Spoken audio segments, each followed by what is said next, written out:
Academy for Social Change presents the Department of Agriculture.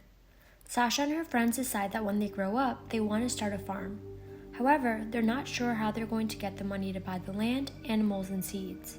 They're also worried about what might happen if a hurricane or another natural disaster damages their property. To be on the safe side, they decide to do a bit of research first. While Sasha and her friends have a long way to go before they can start a farm, the Department of Agriculture provides resources for those who want to.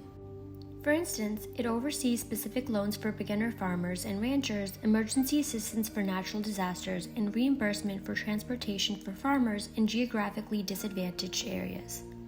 While the department oversees a variety of topics, farming was its original purpose and it remains a key part of the department's work. The United States Department of Agriculture, or USDA, is a federal executive department and a unit of the executive branch.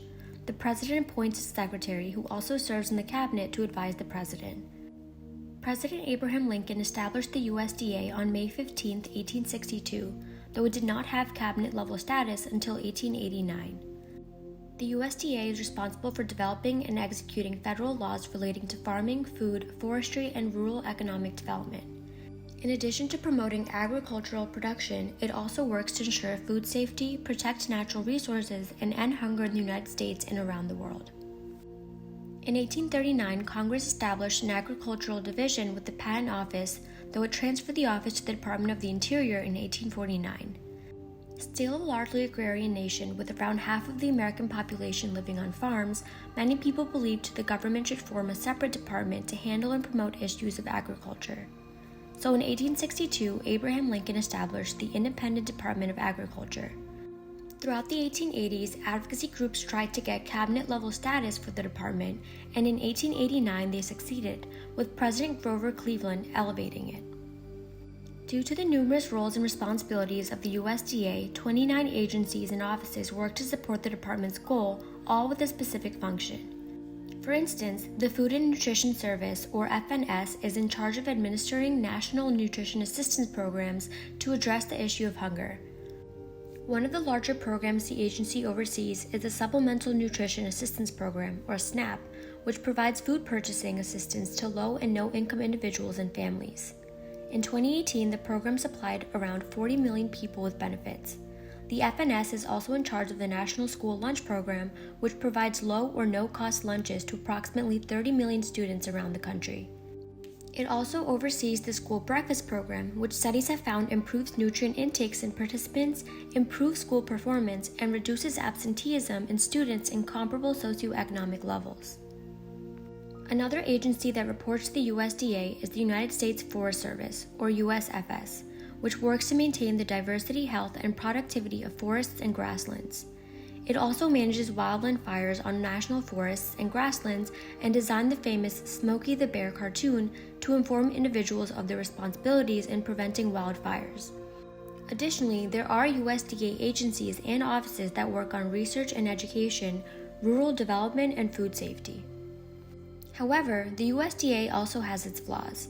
In the 1999 lawsuit, Pickford v. Glickman, tens of thousands of black farmers filed a class action lawsuit against the USDA, stating that the agency has historically discriminated against black farmers by preventing their access to programs and denying them loans.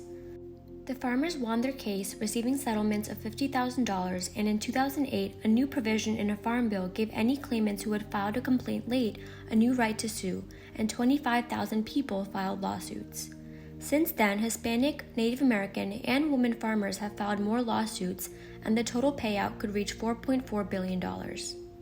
Critics say that the settlements were fueled by racial politics and argue that widespread fraud has occurred, taking money from taxpayers, including Black, Hispanic, Native American, and women taxpayers. Proponents say that the options for lawmakers were to set such a high bar for a settlement that many who the USDA discriminated against would not receive payment, or set a low bar that allows some fraudulent claims to slip through. Additionally, in June of 2019, two major research agencies of the USDA were split up, and most of their workers were forced to move across the country from DC to Kansas City. The union that represents these workers says that less than 25% of those who need to relocate will continue with the USDA, with most leaving the department for other jobs. While the budget increased on a yearly basis from 2009 to 2014 and 2015 to 2016, under the Trump administration, the USDA faced severe budget cuts that left it with hundreds of open positions. By weakening the research divisions of the department, it becomes much harder for the USDA to continue its work on addressing problems faced by farmers, the effects of climate change on U.S. agriculture, and other fields of specialized knowledge. The USDA is a department that oversees critical functions like food inspections, food security, and rural development initiatives. It has set up 7 regional hubs to assess the effects of climate change and work with farmers affected by it. So even if you live in a city far away from any rural areas, the USDA still has an impact on you. However, despite its benefits and the hard work of many employees, the department still has issues of systemic racism and discrimination which affect many people. Now it's your turn to think further. Do you think the Pickford case helped solve the issue of systemic racism and discrimination within the Department of Agriculture? What else does the department still need to do?